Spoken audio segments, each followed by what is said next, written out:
Hey, this is Conor Oberst, and you're listening to Another Country with Ricky Ross.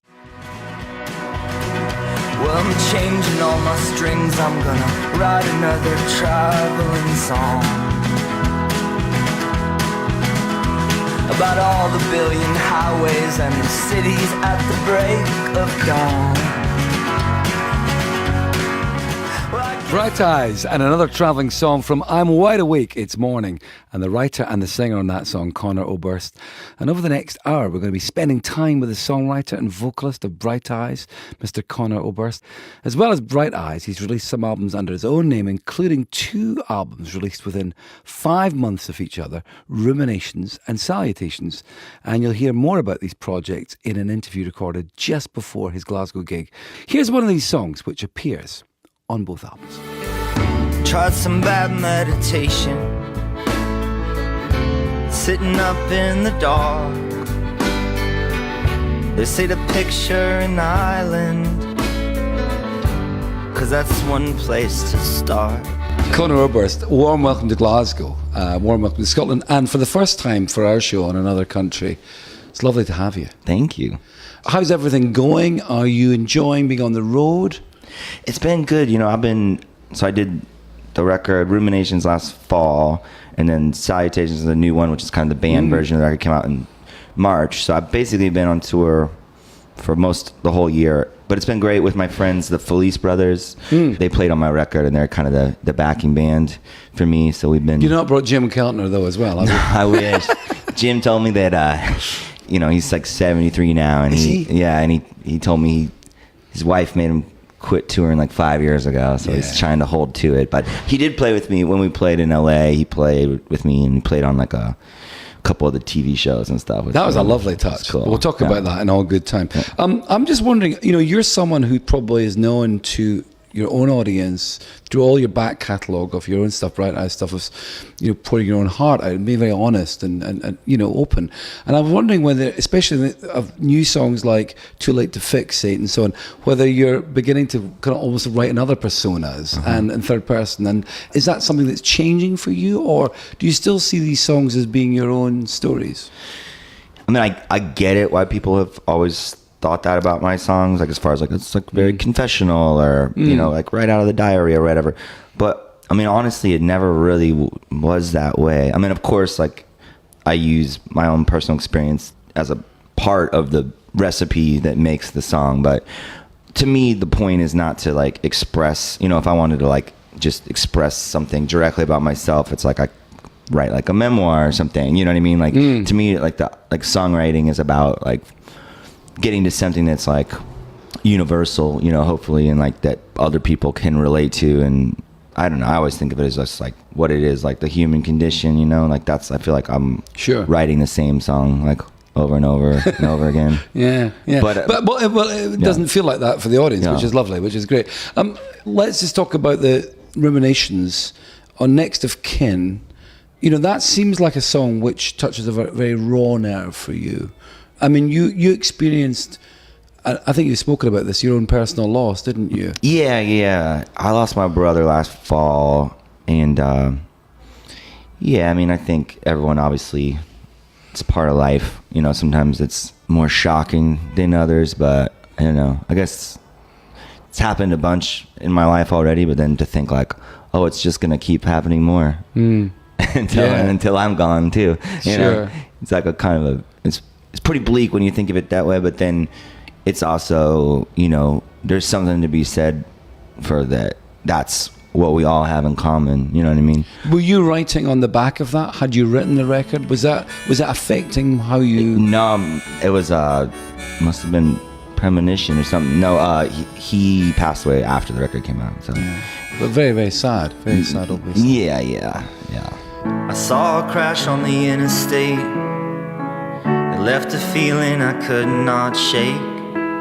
Just a name in a database. Who must be notified. More from Conor now, and he told me about the decision to release the albums in that order. Ruminations, I recorded it as basically the demos. We have a studio in Nebraska, just like up the hill from my house, and so I went there and recorded, I think, like 15 songs in like 2 days. very like without expecting to release them at all. So it was like very casual, just like me and my friend Ben, who's like the engineer at the studio. And then I sent it to like my label and like the management and my friends and the Felices and to Jim Keltner and everyone that was going to play on the record. And I was like, kind of, here are the songs.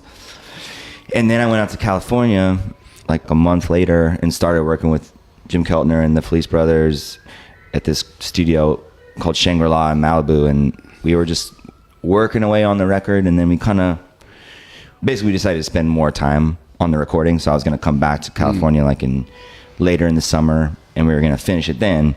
And in that in-between time, this guy, David Byther, who's like the None Such Records is the label on, and he's a great guy and like a true record exec, is like...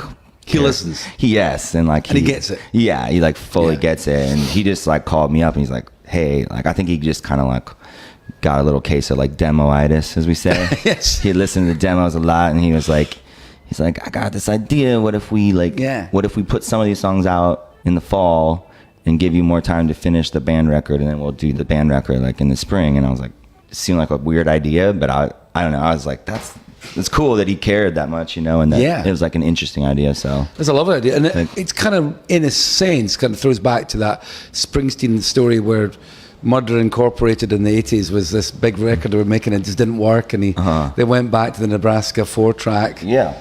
So it's been done, and sometimes it's these versions that people love. And I think it's cool because a lot of times it ends up, you know, someone will put out a record and then a few years down the line they'll like put out the demos and you can hear. Yeah. But it's kind of in reverse where hopefully people, I mean, obviously some people like one more than the other, but I really enjoy them both, and I love the A-being them, so it was really enjoyable for me. Let's talk about what a number of people have been saying, which I think is a lovely comment on your work, which is it reminds people, and a couple of places I've read this, and I thought, for me as well, the first thing when I heard Ruminations, I just thought, God, this is like, I'm getting a real Dylan vibe, and it's actually even more so in Salutations, perhaps. You would think maybe in Ruminations, but Salutations, it's like bringing it all back home, Highway 61, Blonde on Blonde, that kind of golden period of Bob Dylan just pouring out stuff with musicians sort of as if almost kind of following it, but not knowing where they're going either.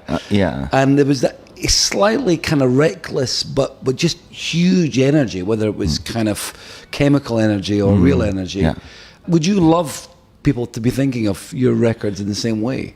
Obviously, I love Bobby D, you know. I always had like, when people like throw that name around with your music when you're like 20, it's like, I mean, obviously I love Bob Dylan. Yeah. Who doesn't? But like, I didn't like talk about it for a long time because I was just like, it was just like annoying to like, I was like, I like a bunch of other people too. Yes. You know? Yeah, I get that. But yeah, he's like amazing. I'm thinking of a song like Napalm here. You know, it's speedy, it's got a really spiky narrative. And it sounds like almost you're having a dialogue with yourself, which reminds me of the Dylan thing. And then you've got the great drumming. And I'm thinking to myself, is that really Jim Keltner? Because he's like busy. Yeah. It's not the Keltner I know. Yeah. And I loved that. I thought, well, if you got a 73-year-old Jim Keltner kind of following you, that's really cool. Yeah. Well, it was such a like weird, crazy blessing, like the way he came in to my life. Because I played one sort of charity thing with him a couple of years ago and met him briefly, but didn't think he remembered even, to be honest. And I knew I wanted to make the record with the Felice Brothers, who are like my favorite band from upstate New York, who they play like that. You'll see, you know, but they were in between drummers. And I was talking to another friend of mine, Gary Burden, who's like a famous art director, like, and he's like, I was at this dinner the other night and like Jim Keltner was like singing your praises. I'm like, what? Like, he knows, he remembers? Yeah. He's like, yeah. He's like, here's his number. I was like, because I need a drummer. He's like, call him up. Wow. So I just called him up. And the first time I talked to him on the phone, like we talked for like 2 hours, like just about like life and music. Yeah. And then I started sending him the songs, and he so quickly became like a really good friend of mine. And he was so invested in it that at first I was just going to have him play drums. But then I was like, hey, do you want to like co-produce this thing? Because you seem like the right person for it. And he totally took it on. I mean, he spent way more time in the control room than I did, and like he cared about like every detail about it, and just really put his like whole heart into it. And it was also like an amazing like education. You know, I mean, this guy's everybody he's played with. It's just insane. You know, I think I've only seen him once. I think he played with Neil Young when he did the Booker T tour. That sounds He was right. on that, and it was just Yeah, but like, yeah, when you look at his discography, it's just like, you know, Randy Newman, John Lennon, Yes. and you know, it's pretty crazy. It's a quick-sighted quest on a hot summer's night. I got a fistful of fireworks. I won't try and set things right. I lost my inhibition. I think I may have lost my wallet too.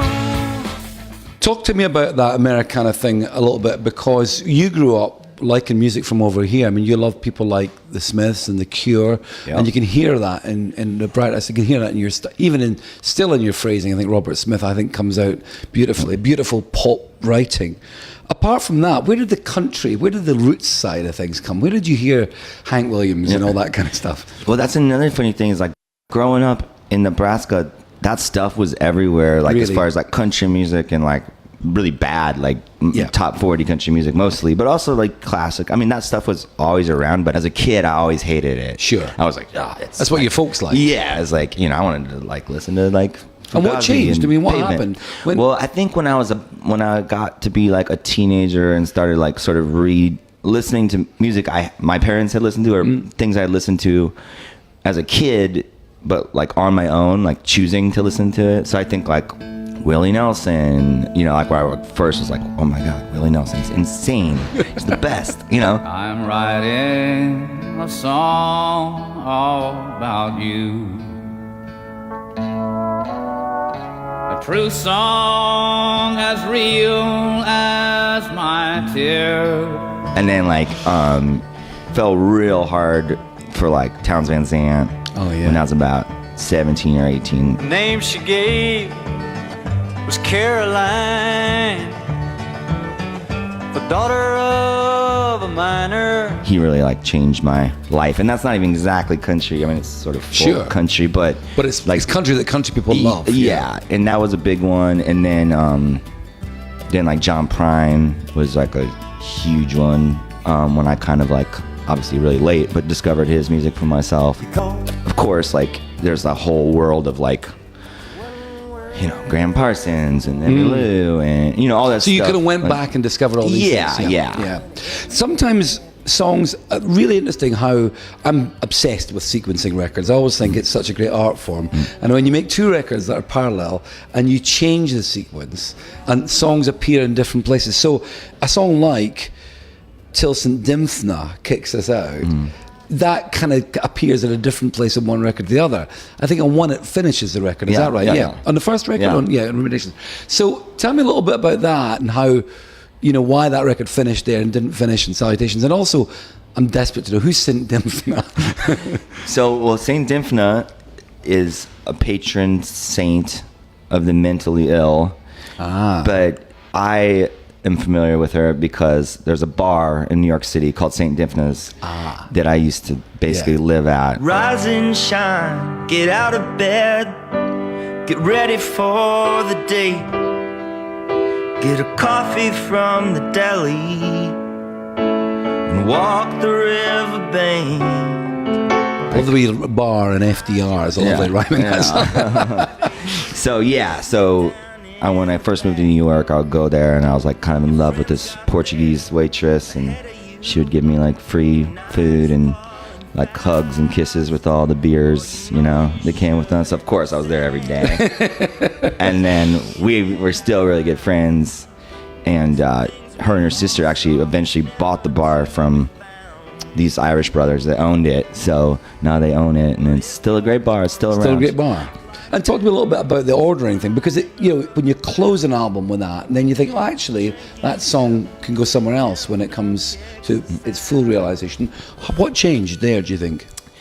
Well, I knew that since there was more songs, obviously on the second record, you know, we basically just started over and was like, okay, forget about the ruminations, and like let's just, you know, just make the best sequence we can with this song. And actually, we struggle with like how many songs I put on, because the Salutations has like, it's like pretty long. It has a lot of songs. But in the end, I just like, honestly, like it was Keltner. He just did it. I was like, I mean, I had my opinions. I knew I wanted Too Late to Fix It to be first. And I knew I wanted the song Salutations to be last. Right. But besides that, I was kind of like, this stuff could, So Jim, we went through several sequences. There's a nice Scottish connection. I don't know how well you're aware of this, but when you on Barbary Coast, which I think is lovely, Barbary Coast is a particularly different versions, and I love the way that on the acoustic version it kind of right at you. On the Salutations version, it sort of brings you in, and it's beautiful. But John Muir, of course, Scottish, is from Scotland, and he's for a long time he wasn't known in Scotland because he was so worshipped in America. Yeah, I mean his writing is so beautiful. Oh, it's beautiful. It's like unbelievable. Like his own diaries and his own. Yeah, it's just beautiful. Of course, there's like a lot of tradition of kind of like that naturalist like writing, like whatever, the Transcendentalists and Whitman and all that stuff like in America. But I feel like his is like the ecstasy and the way he writes about like nature. I didn't grow up like going camping or anything like that, but like when I read his words, I like want to run off into the wilderness. Yeah. Have you ever taken yourself off to Yosemite? I have been there. Isn't it beautiful? It's so beautiful. It's crazy. We thought it was the most beautiful place, and we come from Scotland, but we still thought it was the most beautiful place. I went there just a few months ago for the first time. Like, really? Like after I wrote that song. That song was just like a fantasy, but I went there and I just seeing the way. You got it, yeah. And it was the perfect time of year too, because it was like in the spring, so all the ice is melting and all the waterfalls were like at full bloom, and it was just like, it's amazing. Yeah. There's a dance hall there where the sick folks go, like the olden days on the Barbary Coast.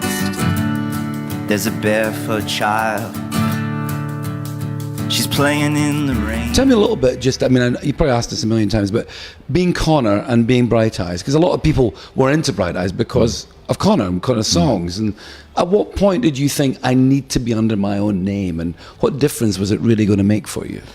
Honestly, like it kind of was out of like just respect for Mike Mogus and my other friend Nate Walcott, who, Mike basically helped me make all those Bright Eyes records like pretty much after. The very first one was like a 4-track thing. It was weird, but starting from like Letting Up the Happiness, which was like in 98, he was always in the band. Yeah. And then probably at like Lifted, like Nate Walcott joined and then was a huge part of every recording and every tour. And so at a certain point I was like, it's the three of us, we're the band, I stopped. I was like, you're taking pictures of all three of us now. Right. Like, we're a band, and really operated like that for so long that when I made my like self-titled solo record, which was like 2008 or something like that, without those guys, that's when I was like, I'm gonna call it my own name because I don't want to call it Bright Eyes if they're not involved. Nice. And then we've kind of just stuck to that rule. So, but still friends?